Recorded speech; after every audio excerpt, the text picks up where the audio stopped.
राम राम सभी भाइयों को। कैसे हो आप सभी? उम्मीद करते हैं आप लोग बहुत अच्छे होंगे। आज अपन एक ऐसी वैकेंसी के बारे में बात करने वाले हैं जिसके लिए अगर आपने क्या है हाई स्कूल तक पढ़ाई कर रखी है तो आप सभी के लिए काफ़ी अच्छा मौका है। इस वैकेंसी के संदर्भ में हम आपको क्या ए टू जेड जानकारी देंगे। कैसे अप्लाई करोगे, कहाँ से अप्लाई करोगे, कौन कौन कैंडिडेट इसमें अप्लाई कर सकता है, क्या योग्यता आपके पास होनी चाहिए, कब से अप्लाई कर सकते हो, संपूर्ण जानकारी आपको क्या है हम इस वीडियो में देने वाले हैं। तो ये वैकेंसी निकाली कहाँ से गई है इसके बारे में अगर हम बात करें तो ये क्या है CISF के अंतर्गत ये वैकेंसी निकाली गई है। इसका रिक्वायरमेंट क्या है 2025 के नाम से जारी किया गया है। तो ये वैकेंसी हमने आपको बता ही दिया है क्या है CISF के अंतर्गत इसका क्या रिक्वायरमेंट जारी किया गया है, वो भी क्या है 2025 के नाम से जारी किया गया है। इसमें हम आपको बता दें विभिन्न प्रकार के पद निकाले गए हैं, काफ़ी पद निकाले गए हैं।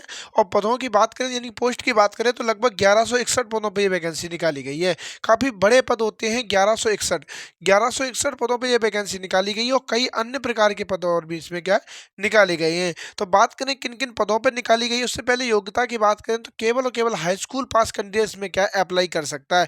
कोई भी कैंडिडेट ऐसा है जिसने हाई स्कूल कर रखा है वो उस वैकेंसी फॉर्म जरूर अप्लाई करेगा, क्योंकि ऐसी वैकेंसियां आपको क्या है देखने को बहुत कम मिलती हैं। इसमें किन किन पदों पर वैकेंसी निकाली गई है तो हम आपको बता दें। कांस्टेबल के पद पर वैकेंसी निकाली गई है, कुक के, टेलर के, बासरमैन के पद पर वैकेंसी निकाली गई है, स्वीपर के पद पर, पेंटर के पद पर वैकेंसी निकाली गई है, कारपेंटर के पद पर वैकेंसी निकाली गई है, इलेक्ट्रीशियन के पद पर निकाली गई है, वेल्डर के पद पे वैकेंसी निकाली गई है और भी अन्य इसमें क्या है पद निकाले गए हैं। आप नोटिफिकेशन देख सकते हो, कई प्रकार के पद और भी इसमें निकाले गए हैं। तो हम आपको बता दें अगर आप इसमें वैकेंसी फॉर्म भरने की सोच रहे हो तो इसमें सैलरी आपको कितनी मिलेगी। सैलरी के बारे में अगर हम बात करें तो इसमें बेसिक पे जो रखा गया है 21,700 से लेकर 69,100 रुपए तक आपको क्या है मिलने वाला है। अगर इन हैंड की बात करें तो आपको क्या है 56,000 रुपए के आसपास आपकी क्या है पहली ही सैलरी आपको क्या है मिल जाएगी। काफ़ी बेहतरीन इसमें क्या है आपको सैलरी मिल रही है। ये चीज़ आप लोग अच्छे से स्पष्ट कर लेंगे, क्योंकि जब आपका 8वां वेतन जब लगेगा तो लगभग आपकी 60,000 रुपए से आपकी क्या शुरुआत हो जाएगी। तो आप सभी के लिए काफ़ी अच्छा मौका है। ऐसा मौका आपको बिल्कुल भी नहीं गंवाना चाहिए। फीस के बारे में बात करें, आपसे कितनी फीस ली जाएगी, कैटेगरी के हिसाब से कितनी ली जाएगी। तो जनरल कैटेगरी से, OBC और EWS कैटेगरी से कोई कैंडिडेट आता है तो उससे क्या है 100 रुपये का चार्ज लिया जाएगा। कोई कैंडिडेट SC ST या फीमेल कैटेगरी से आता है तो उससे कोई भी चार्ज नहीं लिया जाएगा। निःशुल्क कैंडिडेट क्या है आवेदन कर सकता है। तो ये चीज़ आपको क्या है यहाँ पर स्पष्ट हो गई होगी इसकी फीस के बारे में कि कितना चार्ज आपसे क्या है लिया जाएगा। अब बात कर लेते हैं ये वैकेंसी किसी राज्य के हिसाब से निकाली गई है या ऑल इंडिया है। तो ये वैकेंसी क्या है ऑल इंडिया वैकेंसी है। आप लोग जानते हो ये CISF के अंतर्गत वैकेंसी निकाली गई है। ये केंद्र सरकार के अंतर्गत वैकेंसी आती है, तो इसलिए ये वैकेंसी क्या है ऑल इंडिया वैकेंसी निकाली गई है। आप भारत के किसी भी राज्य से आप आते हो आवेदन कर सकते हो। ठीक है, तो ये चीज़ आपको क्या है यहाँ पर स्पष्ट हो गई होगी। अब बात कर लेते हैं एज के बारे में। क्या एज आपकी होनी चाहिए तब आप अप्लाई कर सकते हो। तो एज लिमिट की बात करें कब से की जाएगी एज की काउंटिंग, तो एज की काउंटिंग की जाएगी 1/8/2025 से। 1/8/2025 से कैंडिडेट की मिनिमम क्या है 18 वर्ष हो जानी चाहिए और मैक्सिमम की बात करें तो क्या है 23 साल तक हो जानी चाहिए। 18 से लेकर 23 साल जो रखी गई है हम आपको बता दें ये जनरल कैटेगरी के लिए रखी गई है। ये भी आप लोग का अच्छे से स्पष्ट कर लेंगे। 18 से लेकर 23 साल तक क्या है जनरल के लिए रखी गई है।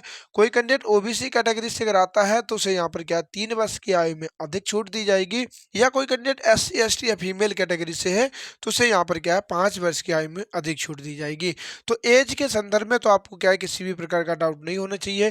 काफ़ी आपको एज में भी क्या है छूट दी गई है और वैसे भी एज आपकी क्या है 18 से लेकर 23 साल तक रखी गई है। अब बात कर लेते हैं इसकी क्या है सिलेक्शन प्रोसेस के बारे में बात करें तो इसका सिलेक्शन प्रोसेस क्या रखा गया है। तो इसमें क्या है आपसे फिजिकल टेस्ट लिया जाएगा और आपसे क्या है एग्जाम लिया जाएगा। जो कैंडिडेट क्या है एग्जाम में क्वालिफाई हो जाएगा उसका आगे फिजिकल टेस्ट लिया जाएगा, और जो कैंडिडेट फिजिकल टेस्ट में भी पास हो जाएगा आगे उसके क्या है ट्रेड के हिसाब से उसका क्या है स्किल टेस्ट लिया जाएगा। और जो कैंडिडेट इन तीनों प्रक्रिया में क्या है क्वालिफाई हो जाएगा उसका आगे क्या है DV करा लिया जाएगा, यानी कि डॉक्यूमेंट वेरिफिकेशन करा लिया जाएगा। और जिस कैंडिडेट का डॉक्यूमेंट वेरिफिकेशन हो जाएगा उसका अंतिम चयन मान लिया जाएगा। तो ये चीज़ आपको क्या अच्छे से स्पष्ट होनी चाहिए। अब बात कर लेते हैं जो आपका एग्जाम होगा उसका सिलेबस क्या रखा गया है। तो हम आपको बता दें इसमें मैथ से क्वेश्चन पूछे जाएंगे, रीजनिंग से पूछे जाएंगे, इंग्लिश से और GK से पूछे जाएंगे।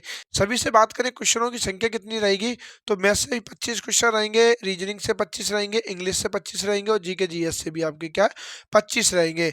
टोटल अगर हम देखें तो टोटल और बात करें क्वेश्चन की तो 100 क्वेश्चन आपसे पूछे जाएँगे। यहाँ 100 नंबर के क्या या रहने वाले हैं और ये क्वेश्चन को आपको अटेम्प्ट करने के लिए जो समय दिया जाएगा वो 120 मिनट यानी कि 2 घंटे का समय आपको दिया जाएगा। 2 घंटे के अंदर ही आपको ये क्वेश्चन करना है, यही भी आप लोग क्या अच्छे से स्पष्ट कर लेंगे। नेगेटिव मार्किंग के बारे में भी हम बात कर लें तो इसमें कोई भी नेगेटिव मार्किंग नहीं है। आप क्या है आप आराम से क्या है पूरे क्वेश्चन क्या है अटेम्प्ट कर सकते हो। तो ये चीज़ आपकी क्या है फिजिकल के बारे में, एग्जाम के बारे में सारी चीज़ें आपको स्पष्ट हो गई होंगी सिलेबस के बारे में।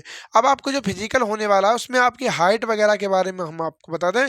फिजिकल में हाइट आपकी देखी जाएगी 165 सेंटीमीटर क्या है 165 सेंटीमीटर क्या मेल की आपकी होनी चाहिए, 155 सेंटीमीटर क्या है फीमेल की हाइट होनी चाहिए। इतनी हाइट है तो आप लोग क्या है ज़रूर आवेदन करेंगे। हाई स्कूल पास और इतनी हाइट के लिए अगर कैंडिडेट है इसमें तो आप लोग आवेदन ज़रूर करें। इसमें आपको क्या है आप इसमें आपको क्या है काफ़ी अच्छा मौका मिल रहा है। ये चीज़ आपको क्या है यहाँ पर स्पष्ट हो गई होगी। अब बात कर लेते हैं आप कब से फॉर्म में अप्लाई कर सकते हो?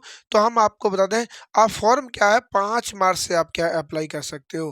5 मार्च 2025 इसकी क्या है शॉर्ट नोटिस क्या है जारी कर दिया गया है। उसमें बता दिया गया है कि 5 मार्च 2025 से आप क्या है आवेदन कर सकते हो और इसकी लास्ट डेट क्या है 3 अप्रैल 2025 रखी गई है। 3 अप्रैल 2025 तक आप क्या है आवेदन कर सकते हो। पोस्ट के बारे में हमने आपको बता ही दिया है, टोटल पोस्ट की संख्या कितनी है तो 1161 पदों पे वैकेंसी निकाली गई है। 1161 पद काफ़ी होते हैं, ऐसा नहीं है कि आप लोग बहुत सारे कैंडिडेट ये सोचते हैं कि 1161 पद कुछ ज़्यादा नहीं, बहुत पद वैकेंसी निकाली गई है 1161 पद।